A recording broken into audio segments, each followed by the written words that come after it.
About to be peoples of the YouTube here for the Awesemo Morning Show, Wednesday, April 22nd, 2020. Still in this brutal quarantine, shelter in place. Matter of fact, Governor Tom Wolf, Pennsylvania, said they're going to begin reopening businesses in phases on May 8th.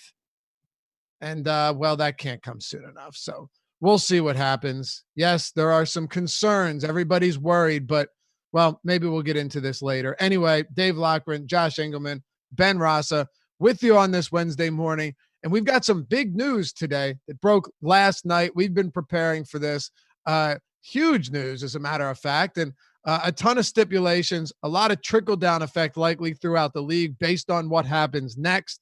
Got a little bit of updates in the world of sports, particularly Major League Baseball. Going to get into some poker strategy. We got some fun stuff here. Hopefully Ben can show everyone the error of your ways, or you know what, maybe you're just as good or better and you can tell him what he's doing wrong. And if we have time, some player futures to jump into a little bit of wide receiver prop action, some good ones for 2020. Josh, how we doing, brother? Pretty good, man. Eventful morning for me. I've gotten a lot done. I'm happy. I'm ready to tackle the day now. Okay. Yeah, I feel pretty good as well. It's a late start, Ben. 10 a.m. start. This is intentional. This was not accidental. We moved it back a half hour to, make it maybe a little bit easier for the peoples of the West Coast. Yeah, we've had some feedback on that. Don't want to. People are just waking up later. I think even I'm one of them person, but I'm guilty of it during the quarantine. So 10 a.m. start, feeling fresh. Probably the most loaded show we've had so far post quarantine. Actually, a ton of news to really break down. Justin Wilson said he had an Alabama Hot Pocket about a half hour. Oh, he said breakfast Hot Pocket. They're different. Just a touch. They're different. Yeah. Don't Google anything we say. No. Nevertheless, we've got a ton to get into, and we will. The Rob Gronkowski news is huge, right? For one reason or another. Either it ends up being, first of all, it's really exciting no matter what side of that fence you're on. It's very exciting, right? Because it's either going to be a success or it's going to be an unmitigated disaster. But no matter what, I see Josh go cockeyed on me there. I'll explain why in a moment. But no matter what, it's going to be exciting. So that's all I care about. But first, I want to jump into something. Josh, we had an article today, last night. There was one written actually like 15 to 30 minutes ago that I was reading by Andrew Zimbalist. I don't know. He used to work for the Rays, I believe. Is it Zimbalist or Zimbalist? That's a tough one to pronounce, right? I have no idea. So we'll call him Andrew Z. I'm almost positive he used to work with the Rays in some way. Maybe the Dodgers for a little bit. So this article was penned in Forbes.com. And essentially the gist of it, the title is "Everyone Wants Baseball Back, but MLB will face more than a few obstacles if it wants to restart." Now pay attention here, folks, because this is like actually a pretty meaningful article. So Dr. Anthony Fauci said that it's possible that we could safely return major leaguers to play in front of empty stadiums. He even said that maybe sometime down the road they can social distance with less fans. But here's the problem. When you're talking about how the players are going to get paid, the MLB and Players Union made a deal on March 26th that stipulated how collective bargaining agreement would work to be altered to adjust for the fact that the 2020 season was indefinitely postponed. So the agreement stipulated that player salaries will be prorated based on the ultimate share of the season actually played, right? So if the games came back in July, they play half of 162 games, players get half of those salaries. But the problem here, Josh, is there's so much else that you have to work out. Not just that, not just the players' salaries, not just the fact that the owners would collectively advance $170 million in payments to players to cover their basic living and training expenses, which they're already doing. But the fact, and this is where I found interesting, if baseball returns without fans in the stands, the average team only receives around approximately 50% of its normal revenues. We get that, but that's average for stadium-related revenues. Some teams, however, generate 60% or more of their revenue from stadium sources, while others only generate like 30%. So some teams could actually do relatively well in the event that they play in front of an empty stadium. Others would absolutely get crushed. Yeah. Sounds a lot like all of the revenue issues that exist in baseball, whether or not there is a pandemic. Clearly, teams like the Yankees and the Dodgers are on a little bit of a different playing field, ignoring revenue sharing, than, say, the Rays or the Brewers. So it's interesting to see if people get up in arms about that because of teams essentially operating at a loss during all of it, instead of, operating where essentially everybody will do well financially. Kind of like lowered the average bar, but it's still sort of the same process. Weird to me. I don't know what to make of it. Yeah. Strammy, Ben asked, does that factor in additional TV revenue? No, I can imagine it doesn't. Fucking concessions, and I would imagine jerseys sold at the stadium, and beer, well, concessions and tickets, obviously, and all of that stuff. I would imagine no, that the TV deals aren't factored into that. If they weren't getting, if there was nothing in terms of TV deals, it would be even worse. Yeah. But ultimately, the point I'm getting at, and that Andrew Z is getting at, is like, even if doctors and officials signed off on being able to play in front of an empty stadium, and I'm an optimist here, but I'm trying to be a realist as well, there would be a lot of obstacles to navigate before we could actually get games underway. No doubt. I think you just summed it up perfectly. Like we have the whole, of course, the primary concern, which is it feasible from a health standpoint? That's a question that will reveal itself in time.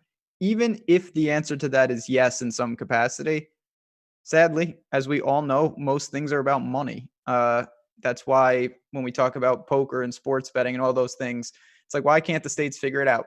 Most likely it's about money. And this is another situation. You're not going to have owners that are saying, you know what, people are thirsty for sports. I'm going to take a massive loss day after day to bring people baseball. That's never going to happen. So if it doesn't make sense monetarily, that's just as bad as unfortunately the health situation where we're not going to get baseball. Can they work on it? Of course. But that is another gigantic hurdle that they're going to have to figure out. Yep, it is. And we will keep you updated every morning. You know where to find us on the morning show. We'll let you know as soon as we get news on this. But here's the positive. It is apparent and pretty clear that organizations are trying to figure something out. We heard Mark Cuban the other day speaking on a I think it was Fox Business, that he's more than open to playing without fans. And I would imagine if that's the case, he's not the only owner willing to work something out. So that's good. Hopefully they continue working towards something and we get somewhere sooner than later. So when we are allowed to play, they have some type of foundation in place in order to do that. So Josh, next order of business, we're going to get to Gronk in just a moment, but we want to update you guys on everything that's happening in the sports world first, because that's our job. It was reported yesterday after our show and it was reported by ESPN, that although the event was postponed for UFC, the UFC has now reportedly found a home for the fight card to take place. It was originally scheduled for Brooklyn, and then in California. They continued to find or search for a destination, and now it has been revealed. We knew we were waiting on this. We had discussed it in previous shows. According to a report from Mike Heck of MMA Fighting, citing multiple sources, UFC 249 is headed to Florida, although no exact location has been given. So I saw that it could be a UCF campus. Oh, really? Yeah. Okay. So the UFC at UCF. Really? Yeah, that is one of the things that I have seen. Big enough. That stadium, that school, people don't know that. This is the biggest school in the country, I believe now. So And they strike me as the type of people that would be like, yeah, we're down to have it here. Earlier this month, Florida's governor, I believe, Ron DeSantis, said that WWE was an essential business which paved the way for MMA events to take place in the state, as long as the proper safety and health guidelines were met and it was a closed event. Look, if they have like legitimate proper guidelines, right? Because none of us are physicians or doctors, and we don't have expert insight on this. We're certainly not authorities. If they have figured out a way to make sure it's safe, give me some UFC. It's a closed event. We'll see. And you know what? I hate to say this, and you know what? Maybe people will take offense to this, but screw it. You got to have some lab rats somewhere. And as unfortunate as that is, take some of the healthiest people in the world. They'll probably be fine. No, I'm kidding. No, but I 100% agree with you. All of those people are going to be at least on the same page in that they all agree to be there. There's no like they're not forced. No, right. They are choosing to be and they're there. Getting paid. Yeah. I mean, generally speaking, not well, but that's neither here nor there. Right. But at the very least, they are choosing to be there. So I feel a little bit better about that. I don't worry about them. Just like all these sports, I worry about the people that have to go there as a result of that, who are not fighting in the cage. But I get the premise of,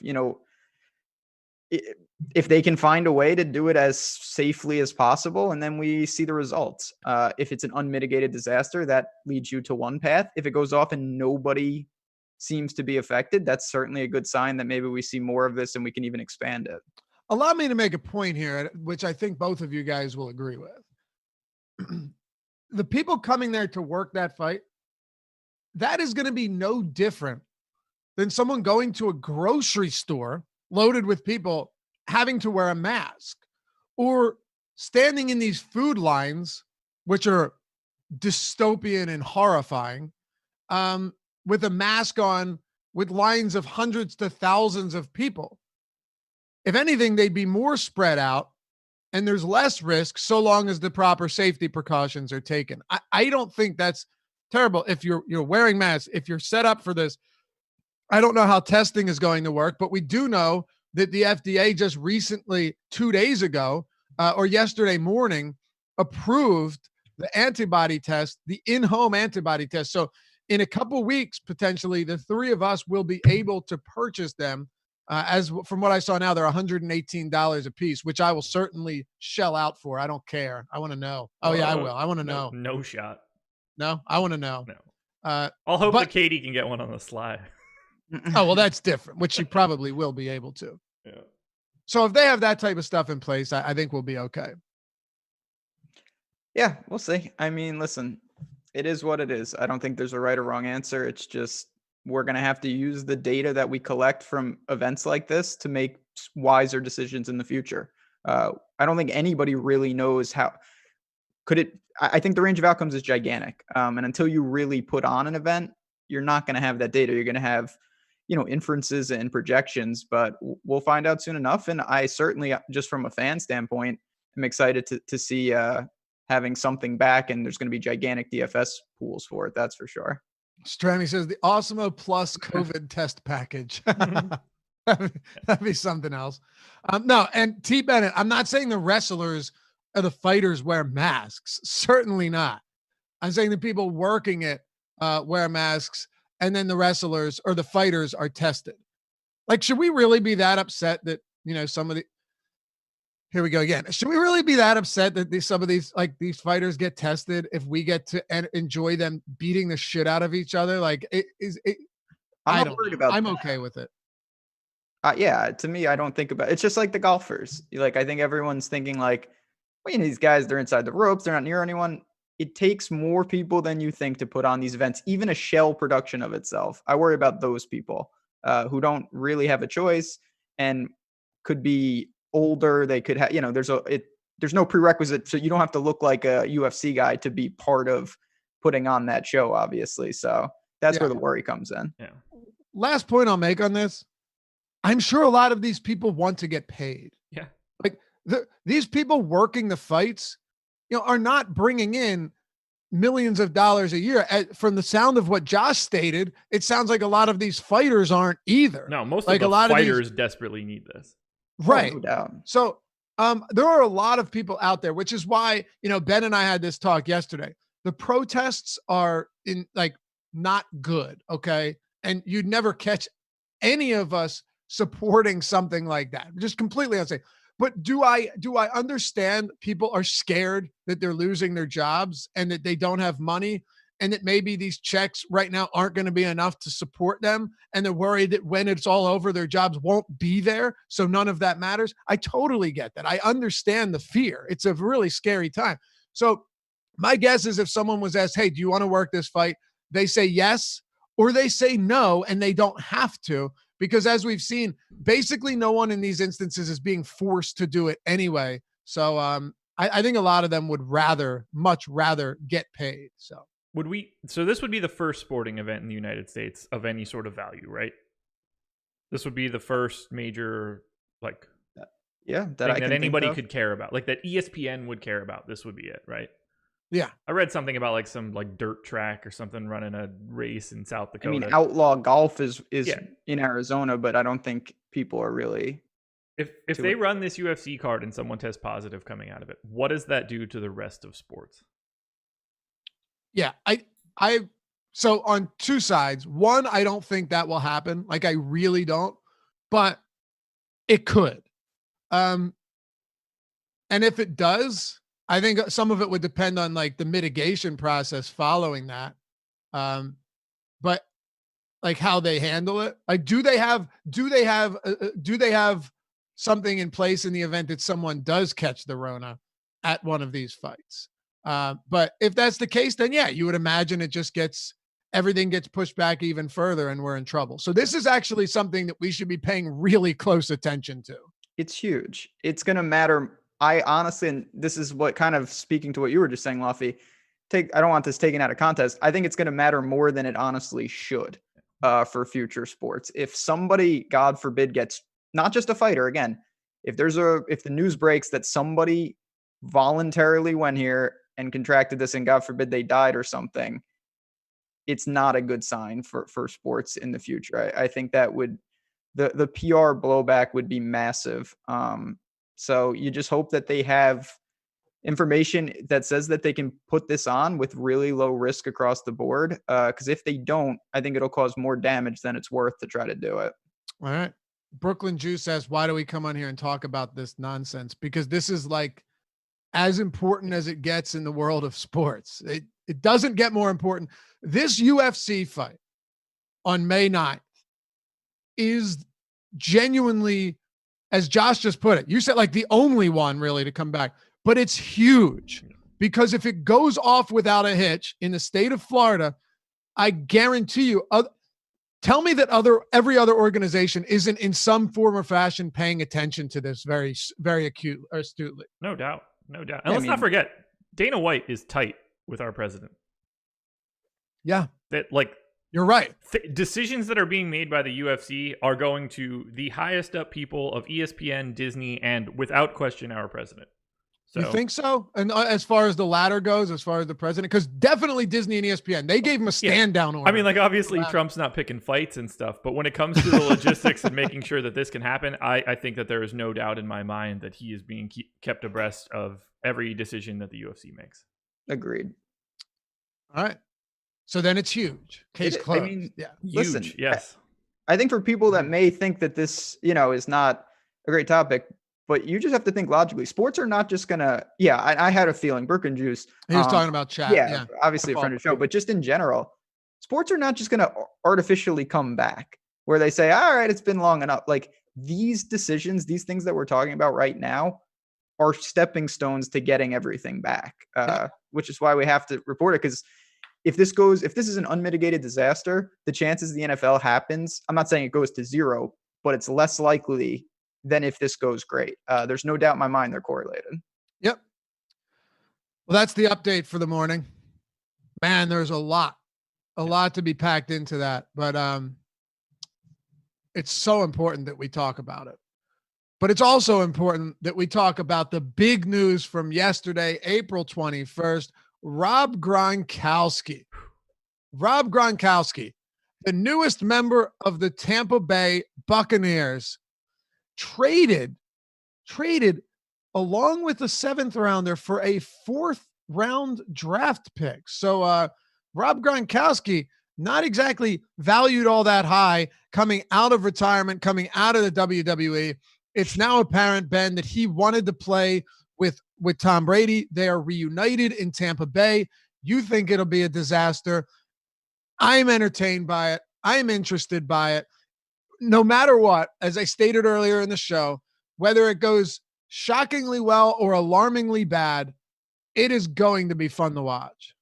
Yeah, and I don't think it's going to be a disaster in the sense that he's not an upgrade. He's not going to help them. I just think that the pendulum swings too radically for these things. That's as simple as that. I don't think he makes as big of impact as maybe people see on a news. When you hear this news, it's like, wow, this is earth-shattering news. I don't know if it's earth-shattering on the field, but you had a tweet yesterday, Luffy, and even though I'm on the other side of it, it is undeniable when you have Brady, Evans, Godwin, Gronk, all these weapons.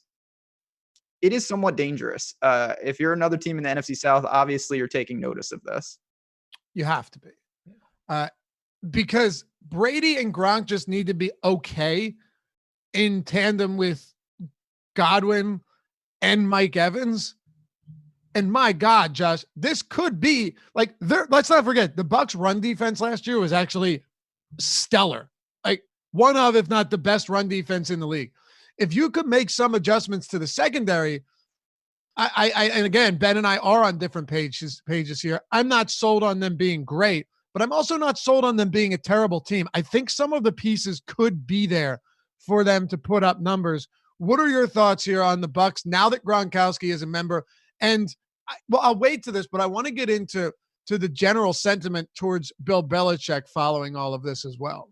Yeah, I pretty much agree with Ben in that his name and the actual value on the field are basically polar opposites here. There's no downside to them doing this. No. What does this mean? Like Cameron Brate doesn't see the field? I think they'll be all right. Or that O.J. Howard gets traded, but Bruce Arians had no interest in using him anyway. I don't know why he wasn't in the trade. Yeah, that the one thing that I was thinking unless of they is, want him. I mean, that makes me or assume he's not Belichick going anywhere. Right, either they want him or Belichick doesn't want him. That would be shocking, though. Yeah. You would think so. Yeah. Or they weren't willing to give him up because as much as they want Gronkowski, how much of this is placating Tom Brady in all seriousness? Like Bruce Arians said, Rob Gronkowski wasn't in their plans, but basically Tom Brady convinced him. Yeah, I mean, 100%. If it wasn't all about Tom Brady, then Gronk would either be on the Patriots or be somewhere else if he wanted to be. The only reason that Gronk is playing for the Bucs is Tom Brady. Oh yeah, and there was an article. Not to jump around here, we'll get back to the actual impact of the team. But there was an article today on Yahoo this morning that essentially said Bill Belichick is the greatest coach ever, but he's also going to be the reason for their demise, for the Patriots' demise. And I took some issue with that because it's like, okay, so let's say he is the reason for their demise. In 2020, they have 100 Super Bowl rings. They're arguably the best franchise ever. If it took that long for things to unravel, I think most would say it's probably worth it. You think? Yeah. There's no demise when you've had like a multiple dynasty run. I'm just stating the article, and they certainly made it sound that way. I don't agree with that. Obviously, you can't sustain it forever. That doesn't mean there's a it's just that's a fact. I also don't even agree. I think the Patriots are going to be just fine. And I mean, I'm not that I can't stand the Patriots across the board, but Belichick, to me, is just unbelievable. What he does. And I think we're going to see more of that this year with the way he's able to plug and play. Maybe I overrate the Matt Castle year, but seeing that skewed me forever. When Brady went down, Matt Castle went in and they went 11-5. Can we talk about that for a second? Is that the thing that clouds everyone's judgment the most? For me, it is. Yeah. Wait, is what the thing that clouds everyone's judgment the most? Castle being good for a year. Could that be the biggest stepped in shit moment in the history of the NFL? Could be. No, you're right. Because as far as samples go, and how often on every show do we talk about sample size and how important it is? It is very possible, yes, that them going was it 10-6 or 11-5? 11-5. They missed the playoffs. Yep. Yes. That could be the case because yes, people say, man, Matt Castle, how about that? And then he goes on, catches a nice contract and is dog shit. So yeah, how can you not? To me, listen, small sample size aside, that is just, I don't want to say being ignorant, but how can you not look at that and say that clearly the Patriot system is in part somewhat of a plug and play if they can put him in there and go 11-5? Agreed. He threw 3,700 yards, 21 touchdowns, 11 interceptions that season. What year was that?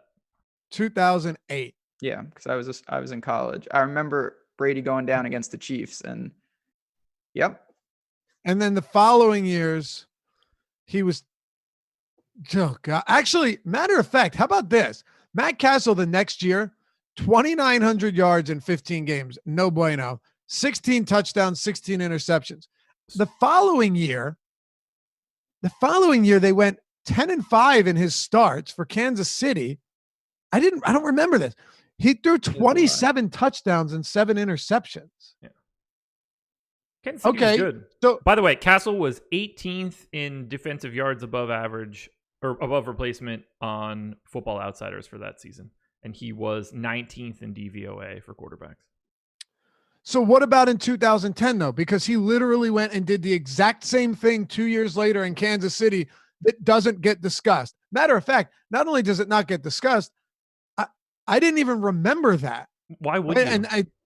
What's up? Why would you?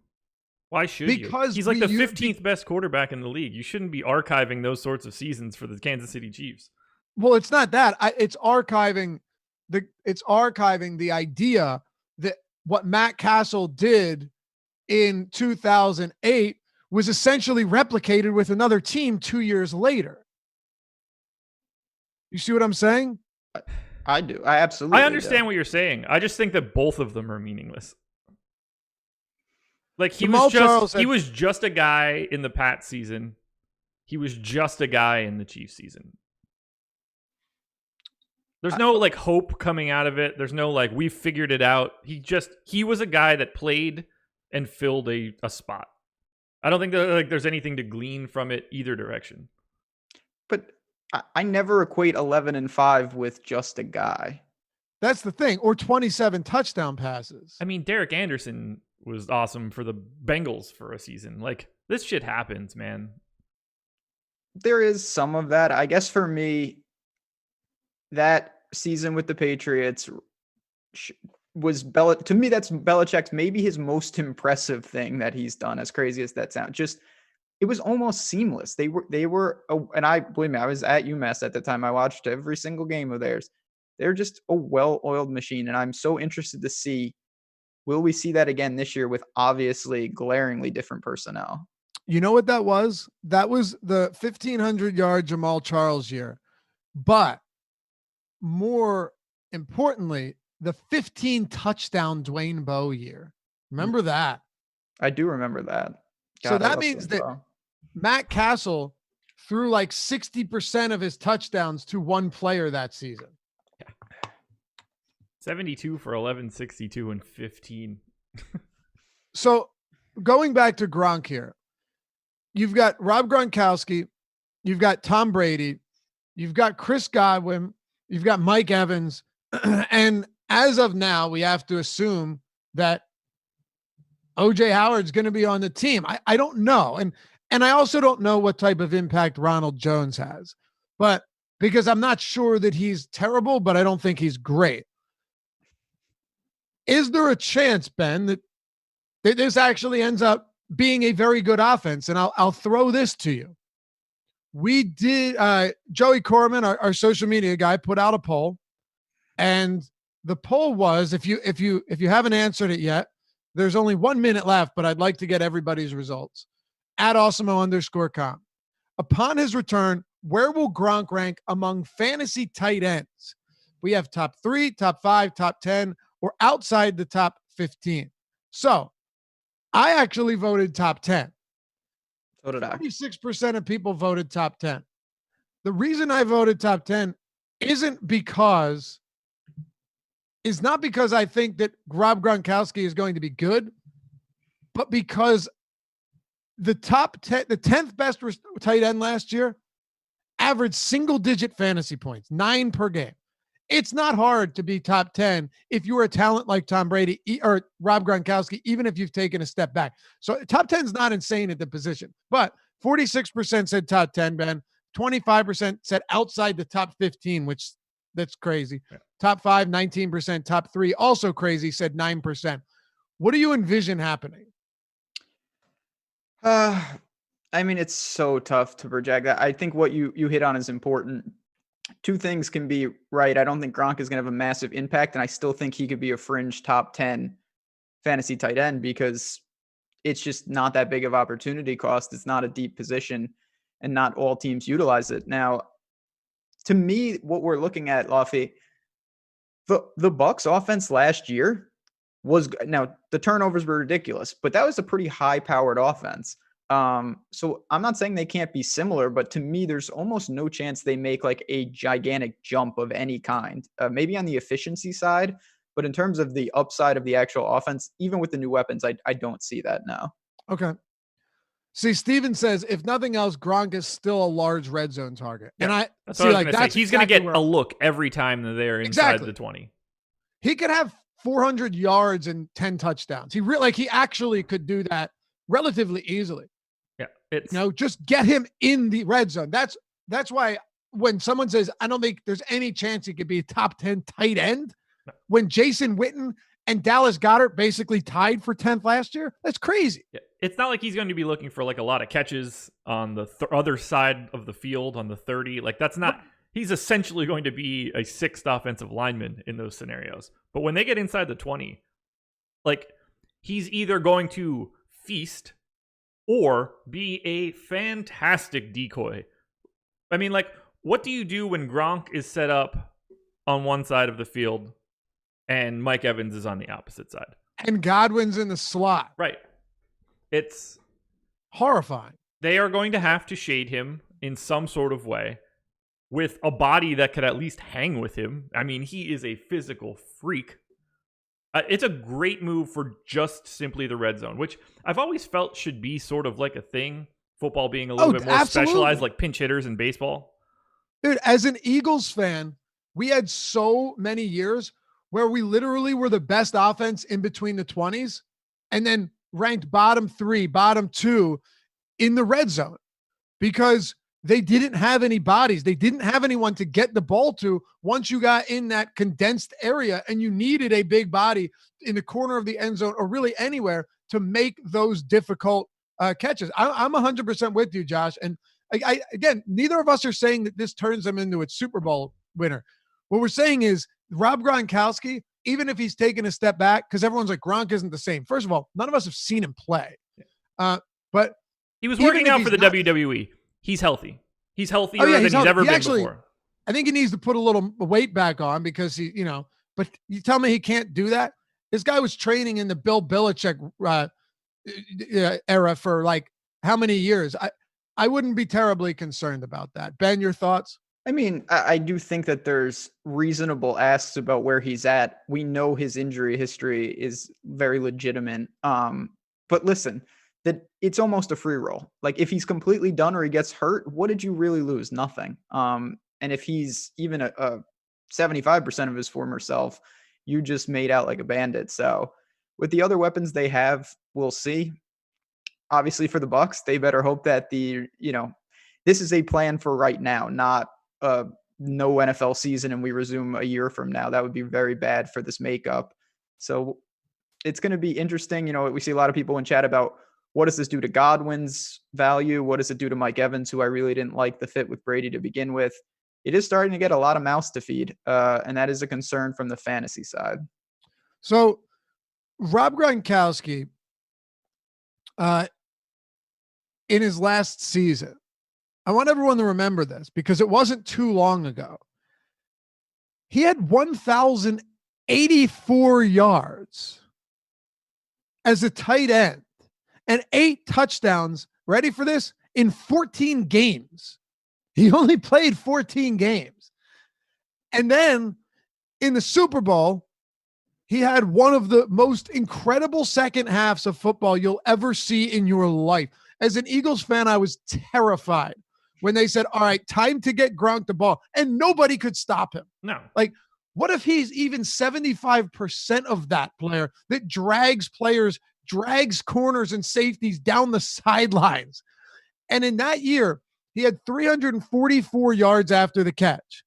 That's important because, as I tweeted yesterday with Chris Godwin, the reason I'm less worried about Godwin than Evans is because last year, Godwin was second in yards after the catch, and he would have been first if he played 16 games. He was only 8 behind Michael Thomas, who played all 16. He also had 0 or only 1 drop and avoided more tackles than all but 2 players in the league. Rob Gronkowski is very capable of taking intermediate to short to intermediate passes and turning them into 25-yard receptions. Is it going to be that maybe he doesn't break that last tackle where he used to have been able to do it? Maybe he doesn't pick up that extra 5 yards, but he's still going to be a force. I'm not as down on Gronk as everyone else is just because of the sheer physical size and amazing hands of that man and his lengthy, long-standing rapport with Tom Brady. I think people are knocking it a little bit too hard. So then let me ask you, because clearly, I'm on the other side of all of this, but it doesn't seem, and maybe I'm wrong, that you think this translates. Like, are they more likely to win the South? Are they more likely to go 11-5 now? Or is just on a fantasy side, are you excited?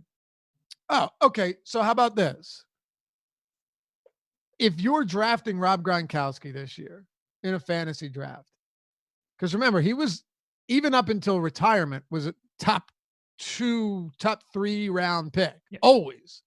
And he paid it off big time in his last year, 1,100 yards and 8 touchdowns. Where do you draft him? Not my wheelhouse. The problem for me is that there are some players that you absolutely can't grab, even if you like them, because the public overrates them enough where it almost boxes you out. You know what I mean? Okay, so here are your top 10 tight ends. I think you guys watching the show, all of you are probably as big as fantasy football fans as we are, so you'll appreciate this list. It really opens your eyes to things. Kelsey, and this is by PPR points, last year. Kelsey, Darren Waller, okay, George Kittle, Zach Ertz, Mark Andrews, Austin Hooper. Then you get into Jared Cook and Tyler Higbee, number 8, and Hunter Henry, who played 12 games, and Dallas Goedert, Jason Witten, Mike Gesicki, Greg Olson, Noah Fant, Jack Doyle, Kyle Rudolph, Darren Fells, Jonnu Smith, Tyler Eifert, Jimmy Graham, Ryan Griffin, Jacob Hollister. You get the point. Mm-hmm. So you're obviously never putting him ahead of Kelsey or Kittle or Ertz at this point. But, dude. See, this is what I'm saying. I think people are going to put him right after those 3. And to me, that is assuming a lot of things, and you're almost boxing yourself out for ceiling acquisition. Okay. Would you take him ahead of Austin Hooper? No. See, believe it or not, I might, because first of all, I think Austin Hooper is going to be overvalued. As you know, Ben, I've been an Austin Hooper truther for a while now. I really like Austin Hooper. But going to Cleveland, I have some concerns about that. Would you take him ahead of Jared Cook? It's close, probably, but I don't think it's not just about that. It's about, where other people are viewing him. And I think everyone is saying yes, so it doesn't really matter. But I get the point. Yes, in a vacuum, I'm saying. Forget about where he's being drafted. So here's the last one. Mike Gesicki came on pretty strong at the end of last season, but there's still a long way to go before we can look at him as a reliable tight end, right? Would you take Gronk ahead of Mike Gesicki? Because on one hand, One of them is older, but we know his track record. On the other hand, one of them is much younger, was drafted early with high aspirations, but he hasn't necessarily done what he's needed to do yet. I think it's got to be Gronk. His touchdown upside is just so massive, and that's really all you're looking for out of tight end. Once you get past the guys that aren't like treated like tight ends, like Kelsey and Kittle and Ertz. I think that's an important point. Like a really good point in saying with tight ends, unless you're Travis Kelsey, right? Like Darren Waller had 1,150 yards last year. Kittle had over 1,000. Kelsey, Waller, and Kittle only combined for 13 touchdowns. Ertz had 6, and he almost had 1,000 yards. But once you get into the tight ends that aren't reliable yardage monsters, the only thing that matters is touchdown. Yeah. I mean, for tight end, it really is like it's tight end or bust, unless you're a guy that catches 8-9 balls a game like some of these top tight ends. Well, I'm saying there are several tight ends now that are basically just larger receivers. Yep, 100%. Most of them aren't. Yeah. Look, we call Travis Kelsey a tight end. It's just like he's a wide receiver in the NFL by all accounts.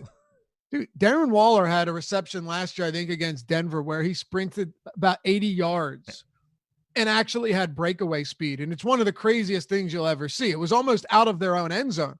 Darren Waller's got speed. I mean, it's starting to look like the NFL. Like a shooting guard, a small forward, and a power forward are all kind of vague now. You just have wings. It's just like these are guys that catch passes. In many cases, yes. So I'm still willing to draft Gronk. But I get what Ben's saying. It really is he being overvalued? If he's overvalued, then no, of course not. But there's also the idea that, and I've said this a lot, I say it on Sirius all the time, Awesemo Radio, by the way, Sirius 210 XM87, Saturday, Sunday, 3 to 4 p.m. Eastern. That there's not a player I won't draft in these drafts. It's just a matter of where will I draft them. So if someone I think is way overvalued, I say I want nothing to do with them. I want nothing to do with them. But in Gronk's case, if Gronk, and if the majority of people think Gronk is washed and now he's falling to like round 10, then yes, I will absolutely have interest in drafting Gronk. So it really is all about the perception of those in the leagues with you on where they think Gronk is at in his career. He's overvalued, but no matter what. That's the problem. It's just like in DFS, in a high variance sport. Obviously, I will take golf. This happens all the time. Guy fits the course, good course history, but he's going to be 60% owned in a small field. And I'm more apt to fade him. And it's like, why would you do that? Because it's all about the success rate. It's not about the guy in a vacuum. Gronk, if he's he's going as the second tight end to make it extreme. Luffy, no matter how much you like him, you're not going to be able to get him because you're paying beyond a premium. And I won't do that. And you won't. And then take it from me. I'm not on that bandwagon. Well, for some reason, he's going as the 15th tight end, average ADP off the board. I'm going to be grabbing him in every league. Exactly. It's a huge steal. There's always a point. It's just about the balance. So I think people just need to keep that in mind while they're evaluating these players. Right. I think when it comes to Gronk at this point, does having Tom Brady help him or hurt him?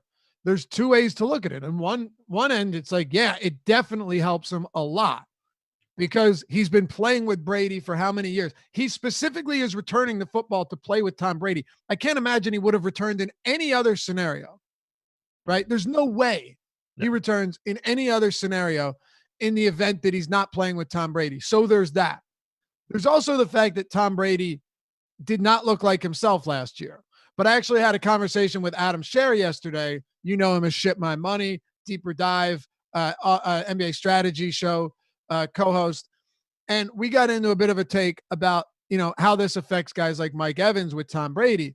And I think we kind of came to an agreement in that he mentioned that Evans could be a bit of a decoy. I said, yeah, I don't think Evans will be as potent with Brady than he was with Winston, Josh. But if your entire premise is, well, Brady can't throw the deep ball, we have to, it's only fair that we factor in the concept that Brady didn't have any legitimate deep ball threats last year. Like N'Keal Harry is your guy.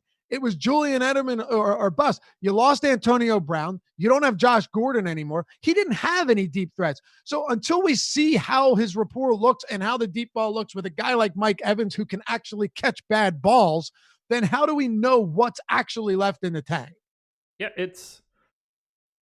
I think we're going to learn a lot about Mike Evans, because if he has a decent year, then you find out like, oh, he's just good. Because Jameis and Tom Brady really can't be much different, or much more different, that is. We're talking about two dramatically different quarterback styles. And if he can come out of this looking good, he comes out of this looking like one of the best wide receivers in football. I think that he should be fine. Other than the fact that like Brady's going to be a lot more economical with everybody else being on the field. I don't necessarily think that Evans's production is in trouble because of Brady. Yeah, and I don't disagree. Do we see, you know who I keep thinking of is Antonio Gates, Ben. And Gates is one of my favorite tight ends ever. One of my favorite players ever. Huge Antonio Gates fan. Is this going to be an Antonio Gates scenario where he's limited and he's playing mostly on third downs, but is still basically out there on every third down or red zone opportunity? I think you could see something like that come into play. I think there's a lot of scenarios where that comes into play. I just think, again, this is part of the reason why the Bucs are so difficult, and it's very interesting to talk about. There are so many legitimate if questions, not for one guy, but for basically the entire team. We've got the Gronk questions. We've got the Brady questions. We've got Mike Evans. And then there's Godwin. The running backs were a question in general. The question between Brady and Jameis. We had the question from Chad. Do I think Brady can make quality deep passes? I would say probably not. But there's going to be no excuse in the sense it is a legit point you brought up. In New England, he really didn't have much to work with. He's got everything you could ask for a quarterback right now. I know he's not prime Tom Brady, obviously, but he's got every weapon you could ask for. He's got Gronk. So if the scheme works, I mean, there's no reason it can't click. I'm just very skeptical. Yeah. I mean, how much of this actually comes down to Bill? By the way, Coolers seems to be on the same page as you, Ben. Tampa Bay is getting hyped like Bitcoin. LOL. God, let them fail now.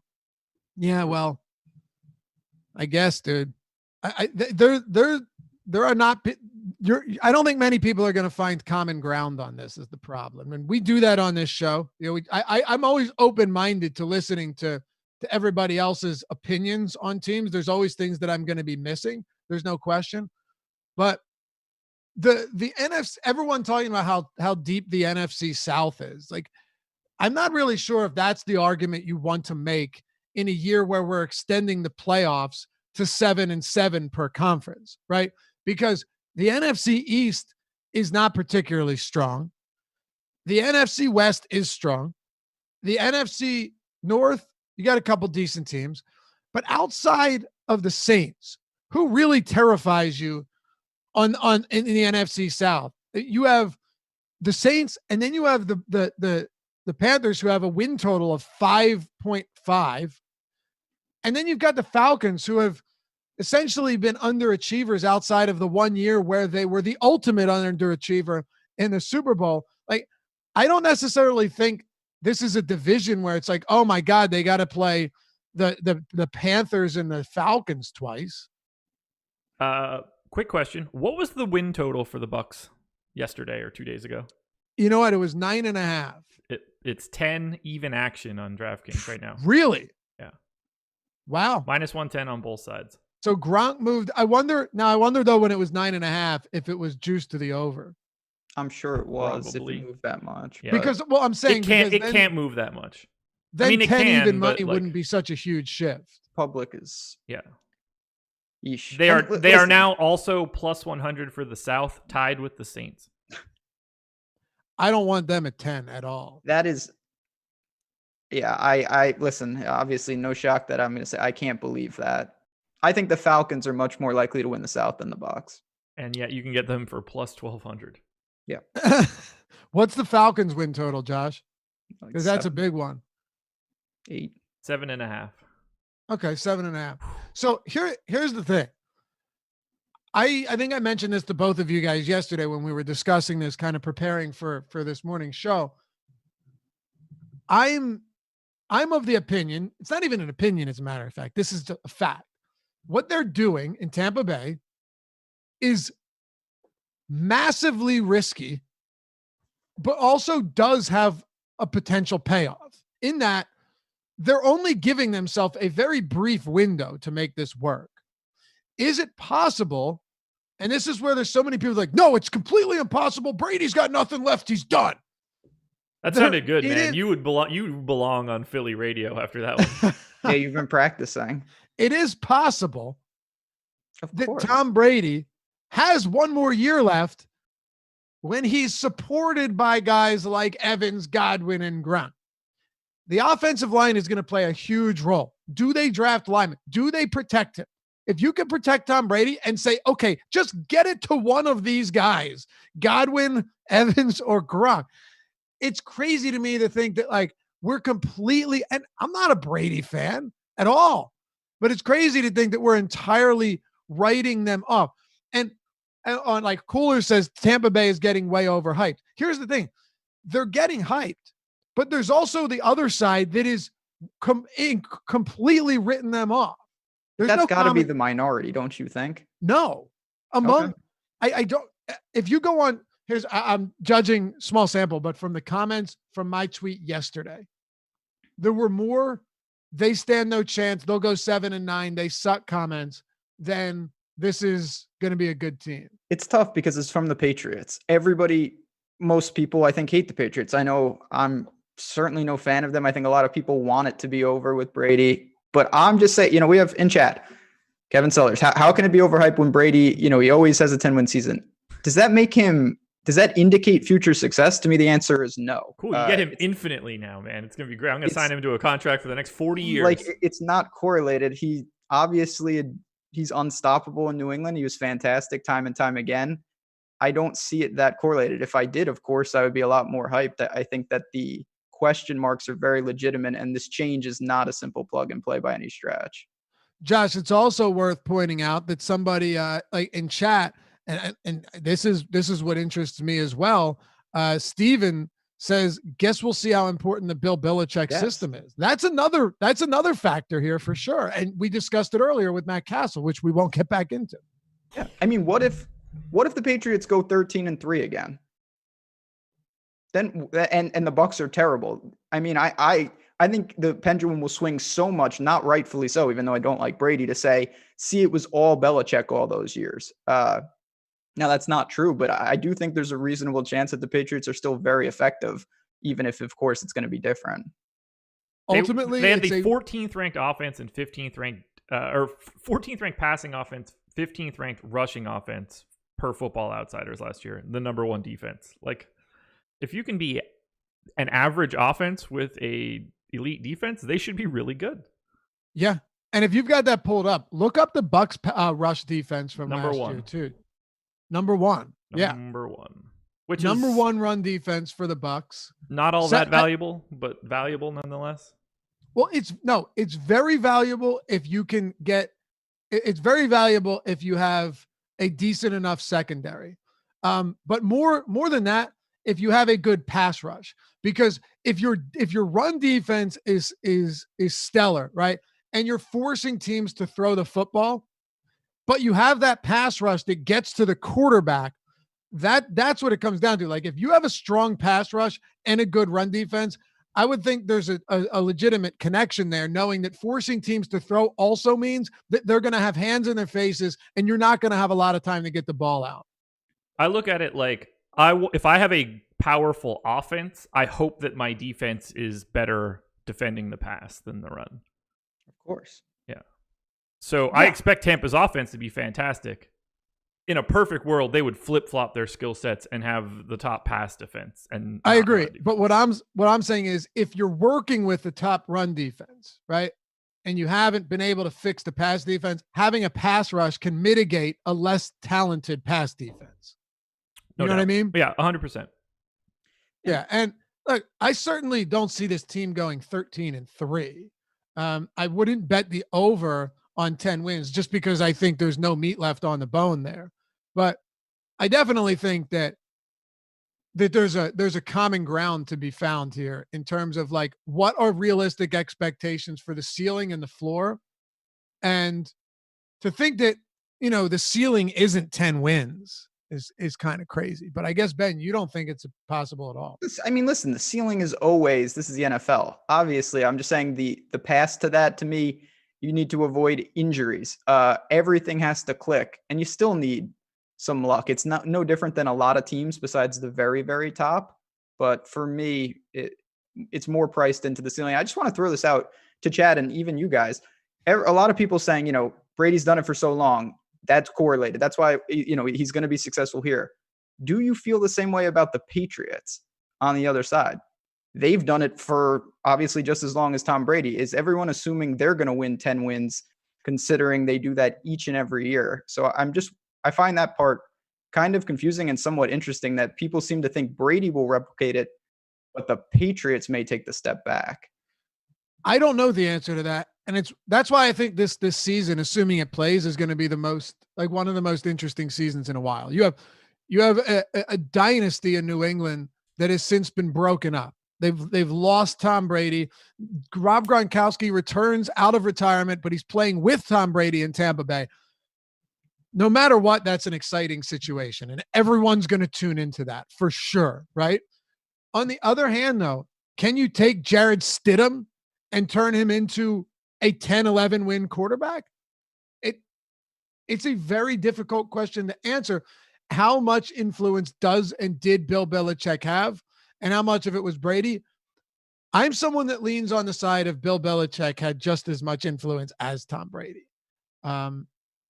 And that's only because when you have success for that long on all fronts and not just, offensively, because they've had some seasons where their offense wasn't number one. It was just okay, and they still went far. That this is still going to be a very talented team. But is there a chance they fall off a cliff this year? No. Be surprised, but is there a chance? Yeah, I think when you're talking about these big of unknowns, both Brady and the Patriots have really bad downsides. So I do, and their division's getting better. I don't see that happening for what it's worth, but I certainly think there are scenarios where they're like 6-10, no doubt about it. Bills, this is their schedule. Bills, and we don't have dates yet, but we have matchups. Bills, tough matchup. Houston in Houston, that's tough. Chiefs in Kansas City. Chargers in LA.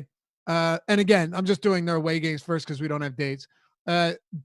Rams in LA, so basically a home game. At Miami Dolphins, then they got the Bills, Dolphins, Jets, Broncos, Raiders, Cardinals, 49ers, Ravens, Jets, Seahawks. They're facing the NFC West this year. Yeah, that's brutal. Brady was 16th in defensive or DER on Football Outsiders last year. So if Stidham's the quarterback, it looks yucky.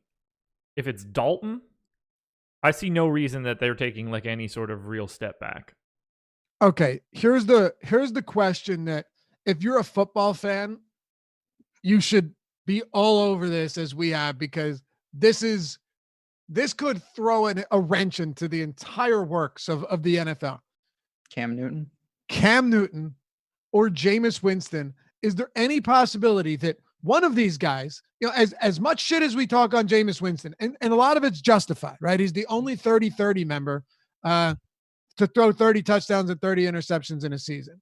We talked about this a little bit yesterday, but Jameis Winston also threw 33 touchdowns and 5,100 yards.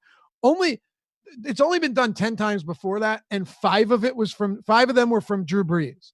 So he's in elite company in terms of yardage, right? 5,100 yards. And he threw 33 touchdowns. He also threw 30 picks. Is it possible that Jameis could go to a team with an immense amount of discipline like New England and actually turn into a competent quarterback? Would you rather have Jameis over the oft-injured and grinding down Cam Newton, who hadn't seen a serious toll taken on his body after running for all these years with all the hits he's taken? I mean, you want Newton if you check him out physically and you're like, I think this could work. To me, like, Cam is the easy choice, but you assume that he's broken. I would want Dalton if I'm the Patriots. I think that gives me the best chance to win a division, get back into the playoffs. Really? Yeah. Andy Dalton. Andy Dalton. I think he's the lowest variance of the three. Yeah. I'd take, if I thought my window was right now, which I don't think it is, I would go for Cam, pending that they think he's healthy. If I wanted the guy for the future of the three, I would go with Jameis. And if I wanted to but the lowest variance, I would go with Dalton. That's how I kind of break him down. How about this? If Bill Belichick's as good as we think, right? And this organization is as good as we think in taking, average to slightly above or below average players and making them into winners, I would want Jameis Winston. If he's that good at developing and like harvesting talent, Jameis Winston has all of the raw skill set, athleticism that you need to make a few tweaks and turn him into an elite quarterback. That's what I find so fascinating about Winston. Like, Cam Newton is still a guy that you could plug in there and get some wins, but he had a horrible season. And he's also been dealing with countless injuries. How many of them have contributed to less than stellar performance on the field? That's a question worth asking. And by the way, I shouldn't say horrible. I was talking 2018. It wasn't as bad as I thought, but he did throw 13 picks, 24. It was the year prior to that he was much less impressive. 2017, 22-16 touchdown to INT ratio. He was, yeah, not great. But I don't know, Ben. I look at Jameis and I say, can this, and the obvious answer against it, and I haven't even looked at chat yet, but I'm assuming someone has mentioned this already because it's a fair point, isn't Bruce Arians a quarterback whisperer, right? Like, isn't that Bruce Arians' job to turn Jameis into something great? I get that. I mean, listen, this is why this is so fascinating. You have versus players. Like, can Bill Belichick plug any of these guys in and really translate them into tangible wins? And then you look at the Tampa side. You're right. Arians, in theory, was supposed to get the most out of Jameis. Is this the ceiling? Are we going to look and he'd be even more dysfunctional somewhere else? I don't know. And then it's the efficiency stuff that we've already talked about. So there's so many moving parts. Obviously, there's no answers. That's what makes it so fun to discuss. And chat, we love the input on this stuff. I can't wait to see it. I really hope we get to see it. Which that's a whole nother story for another time. Cooler's made the point that I have been just hammering here too, is Cam can't really do what made him most successful anymore. And that's my concern. Even if his arm strength comes back, if he's not that same threat to run, we actually saw the same thing with Donovan McNabb back in the day. If he's not the same threat to run as he was originally, Cam is a decent quarterback. In terms of arm strength and ability to throw for a ton of yards and touchdowns, Jameis is the one. So there's also the comment, Josh, that says Jameis is a really bad fit on the Pats. Jameis in his current form is a bad fit for the Pats. But Jameis Winston with some tweaks, and I don't even know if this is possible, right? But I don't know if anybody with his abilities, his raw talent, is a bad fit anywhere if you know how to mold them, is what I'm saying. I have a question that's going to get me yelled at. What do you think the Patriots would have to give up to get Trubisky? A hoagie and a pack of cigarettes? Yeah, Newports. I don't know. Not much. Actually, probably a ridiculous. The NFL is weird like that, but no. What would they want to give up is the question. Why are you asking that? I think that he could be interesting there. No. So Dalton and Trubisky. There's no reason to make it that difficult. That's my only thing. I'm not saying you're wrong, but why do that? Like, why take on that project when you can take on? Maybe it's not a project. That's what I mean. That's why I'm asking about what it costs. If you're like, oh, it's a fourth rounder for Mitch Trubisky, then to me, you're not taking on a project. No, but what good is it if you're not going to allocate resources to try to develop them? Oh, I would be turning him into my quarterback. That's what I'm saying. That's a project. That is a terrible decision just because there are easier paths to success than trying to do that. Right? Give me Am I not fixing right on that? Jameis. Give me bit. fixing Jameis Winston's interception issues and some of the decision-making process than Mitch Trubisky, who literally misses there's video of him and breakdowns where he's missing like 5 reads in a row and ends up throwing it to the defenders on multiple occasions. For Mitch Trubisky and Josh, I see where you're going with it in terms of like, hey, early draft pick, maybe there's something there. It's actually the same approach I'm taking with Winston, except the difference is Winston has had legitimate statistical success and has a couple issues that need to be reworked, where I'm not sure what the level of Trubisky's success has been yet and how much more you need from him to get there. All 3 of those guys were essentially the same on a per play basis per Football Outsiders last year.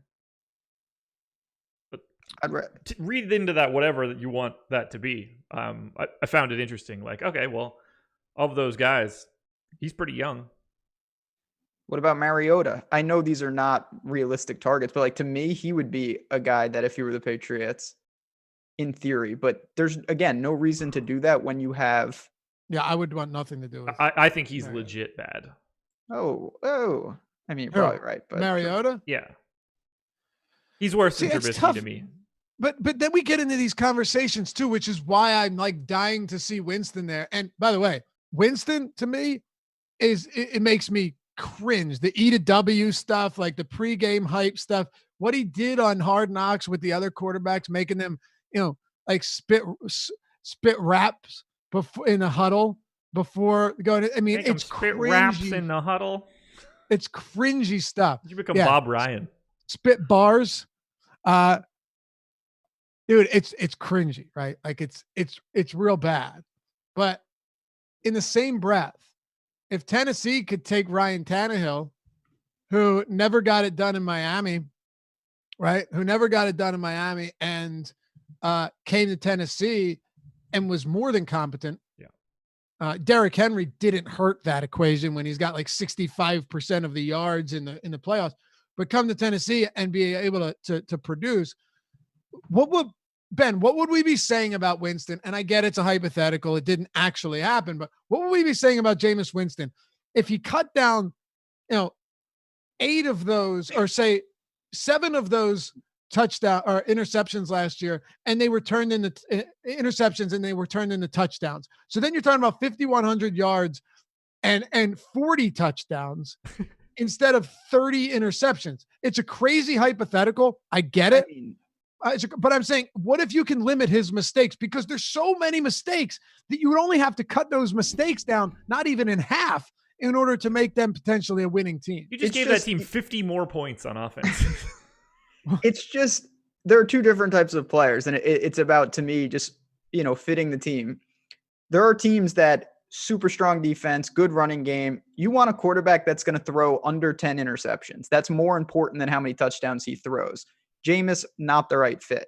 Then you have other teams where you need sometimes your quarterback to live and die, and go for it. Go for a 4 touchdown game. 3 picks is probably okay.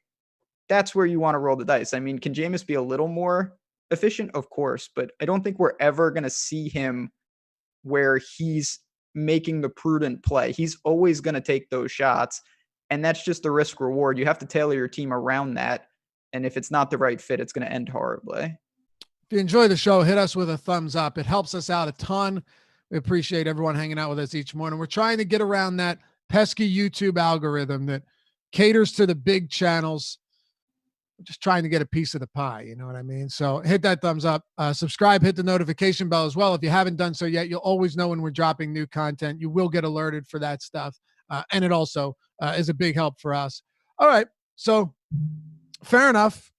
I want to see Winston on a team now. I still think it's insane that no one wants him. I can't imagine he doesn't get some injury. The draft is tomorrow. Listen, a lot of this is going to change. We are certainly next coming days are going to talk about how this impacts the conversations we just had. Will the Bucs, I'm not saying they're going to trade up for a lineman, but will they really pepper the board with building around Tom Brady? I imagine they have to. will some of these other teams tip their hand about what quarterbacks they're going to do or what they're looking for this upcoming year? All right. Let's go ahead and talk a little bit about poker, make the transition here. We'll call this the final segment of today's show. Tomorrow, we got draft discussion and a lot more that we're going to be touching on. The draft tomorrow night, virtual draft. There were some mix-ups and the whole practice round didn't go swimmingly, so to speak. But I definitely think that that this will be that this will go off, not without a hitch, but it will at least be okay. And I feel pretty good about it. We'll get into all that tomorrow. But talking poker, fellas, Josh, you and I both said that just kind of watching Ben make decisions and do things even slightly different than what we were doing makes a huge difference. So, and one thing I noticed was sometimes it's that one decision in an entire game that is the difference between you winning a 6-man sit and go and getting knocked out first. This video is going to be. It changed everything that I was going to be doing during this quarantine. Me too. Me too. Like, I know that sounds probably sensationalistic, but it's just a different game. And having that second set of eyes being like, yo, this is what I would do in this spot. This is what I would do in this spot. And then just seeing, bankroll grow, seeing my decision process change, things that I thought I knew that I didn't, was a massive change for me. And like, it has me excited to play poker. It has me excited that like I don't want things to come back so that I can keep playing poker. How did you start, like, Ben, when it comes to learning how to play at a high level? Because there's learning how to play, which like anybody can do, and then there's learning how to play at a high level. Were there guidelines that you followed? Was it trial and error? Was it paying attention to other people and how they made decisions? Was it watching friends who were good at poker? What was it that put you in a position where you could take someone like Josh and me who have knowledge of poker, have played poker, but feel markedly better after watching like 1, 2, or 3 hour session?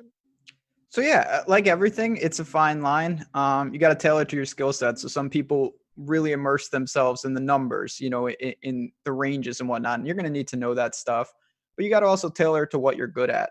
There's a lot of aspects of poker. To me, I think the most important thing, I've had a million questions on this. A ton of people saying, hey, I've been playing poker over the break. What would you recommend I play? Same question we get in DFS. We got cash games, we got sit and goes, we got tournaments. The way you play those and the way you play hands is going to be wildly different, just depending on what type of game you're playing. So in cash, which means, you sit down with, there's stakes and ranges of how much you can sit with, but you can get up at any time. It's just cash. If you sit down with $100 and you lose it, you can just put in $100 more dollars. If you get up to $130 and you want to go eat lunch, you can leave. In sit and goes and tournaments, you have chips and you play till there's one left. That means that you kind of have a one life. It's like a video game in that sense. And you can use that. And that's what, just thinking about what we talked about when we were all playing, using that to your advantage, I think is one of the more underrated things that people don't do enough. Realizing that if the other person loses, they are not just able to rebuy, they are actually eliminated. And that is where you can create a lot of edge for yourself. So when you're talking about tournaments versus sit and goes, right? I've been playing a lot of sit and goes lately and been having far more success than I was prior to that. When you're playing a sit and go versus a tournament, what is your idea of, like, in terms of playing certain hands? Let's say in a tournament or in a sit and go, a lot of times you'd fold king 3 offsuit or something like that. But in a tournament with 9 players at a table, how prone are you to start playing those type of hands that you might not in a sit and go? So, with poker, there's less cards, or there's more cards on the board. Yeah. Understanding, ring games, whether it's 6 or 9, obviously if you have 9 people at the table, you're gonna have to tighten your ranges across the board just because there's more, there's 18 cards out there. There's more hands. And there's just a better chance that someone is going to have something you're not going to get your raises through. One of the things is understanding where you are in terms of the amount of big blinds. That's something simple that everyone should be doing. So if the blinds are 10, 20 and you have 1,000 chips, you have 50 big blinds. You just take the big blind and divide it by your number of chips. That's going to give you kind of a metric for how, loose you can be. Can you be raising and then folding, or are you just going to be pushing all in? So if you only have 6 or 7 big blinds in a tournament, you're really low stacked. You don't really have a lot of chips to maneuver. You're basically looking for hands that you're going to be just pushing. You're trying to get healthy. Whereas if you have 100 big blinds, you're able to make calls pre-flop off raises. You're able to float a couple streets, which means, putting more money in the pot and then getting away from those hands just because you have so many chips to do that. You don't want to be allocating the wrong strategy to the wrong big blind range, because that's where you get into a lot of trouble. If you're pushing 100 big blinds in, that's most likely not a good idea. And vice versa. If you're calling when you only have 8 big blinds, that's, again, probably a bad move. Josh, have you been playing more sit and goes or more or more tournament? Only hyper turbos. Okay. That's right. Yeah. Only hyper turbos sit and goes. Me too. I jumped in a tournament the other day and something came up and I realized, like, you really need to, even in a home quarantine, self quarantine, even at a shelter in place order, those tournaments are a large time commitment. Yeah. More than a little MTTs are ridiculous. That's a whole different strategy of trying to survive for hours and hours. Hyper turbos, turbos, regular sit and goes, that's a very different game. There's a finite amount of people. There's 9, there's 6, 3 or 2 place. You whittle down the table, you're going to be shorthanded. And that's where you can open up your ranges. So Luffy, we've talked a lot about this.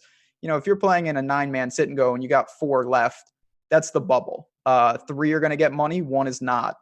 That's where you can really start to be, depending on your chip stack, of course, you can use that stuff to your advantage, because everyone at the table is thinking the same thing. I don't want to be the bubble. You never want a bubble. People tend to tighten up. People try to kind of say, I'm not going to get involved. I'll let 2 other people get aggressive and knock each other out. I don't want to be the one to do it.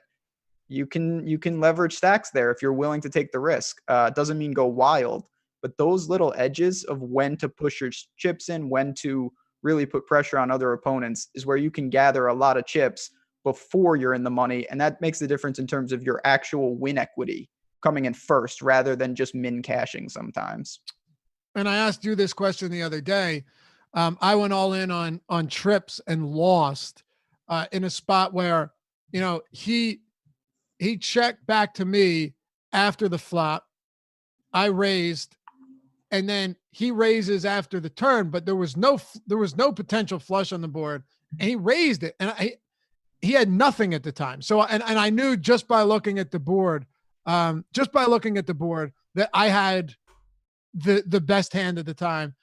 And then the club comes on the river, and there's a potential flush, and I end up, and then he ends. I raise, he re-raises all in, and then I call, and I end up losing because he hit it on the river. And I was asking you, what is the decision to make on a spot like this when you see the betting pattern of somebody and you've basically already gone in 50+% of your stack?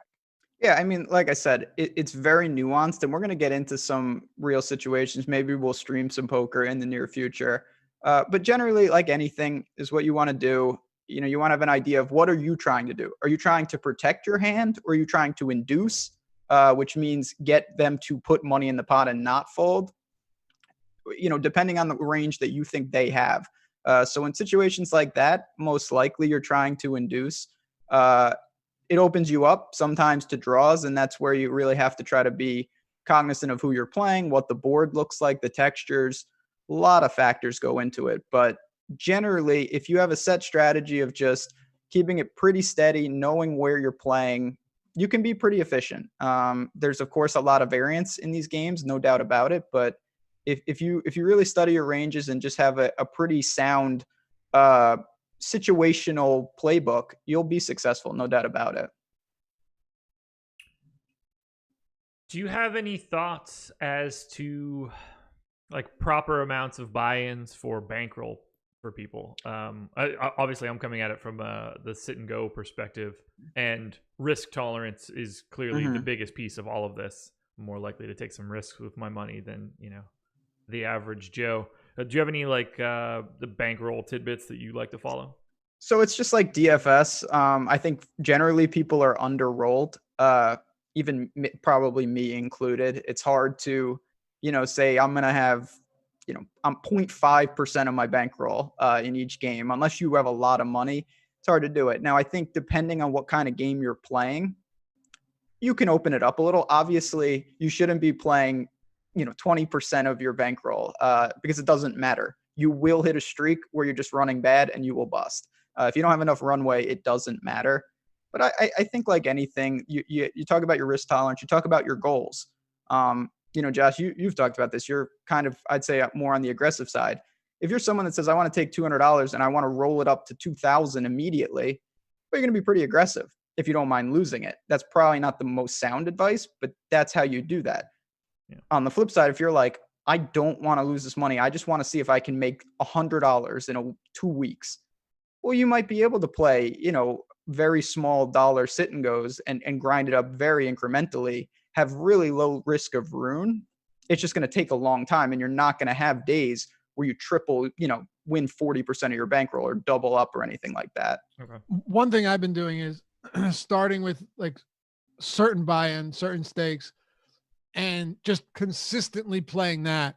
And then once I feel comfortable there, like I'm actually like I have the edge, and you can play a couple and get lucky and think you have the edge and then move up and get smoked. Right.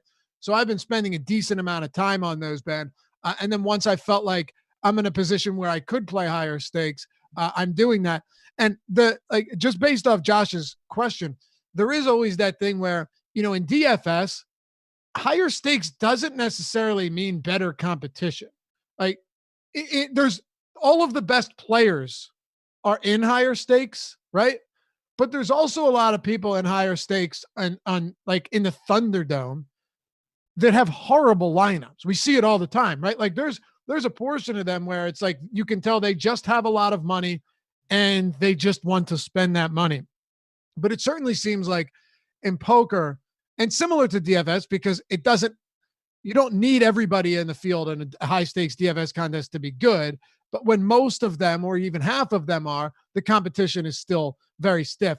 How dramatic or precipitous is the increase or decrease in skill set when you go up and down in stakes in poker? You'll see it. I think that's an important skill set, that there's no shame in saying, I'm beating 1-2 cash, say $1, $2. And you say, you know what? I'm going to 2-5. You might not be able to beat it. And there's no shame in taking a shot and then going back down and saying, you know what, I'm going to recover. And then, in 6 months, I'm going to take another shot. No one knows you're doing that, by the way. It's all in your own head. Like you're able to take stands, but you don't want to say, oh man, I have to stay up here now. The Thunderdome, yes, generally in DFS, obviously it's going to be a higher cash line, lower winning line. But the difference is, and I said this on a stream the other day, in DFS, you can play the Thunderdome and you can play the $3 tournament just with the same click. In poker, there's an opportunity cost for every single table that you play. Yeah, good call. So you're gonna be able to really know your stakes better, because the best players in the world are not going to be playing a $10 sit and go. That's just never going to happen. Yeah. It's not worth their time, and you don't have to worry about them until you want to be an end boss and you move up 20 stake levels. That is a huge aspect of it.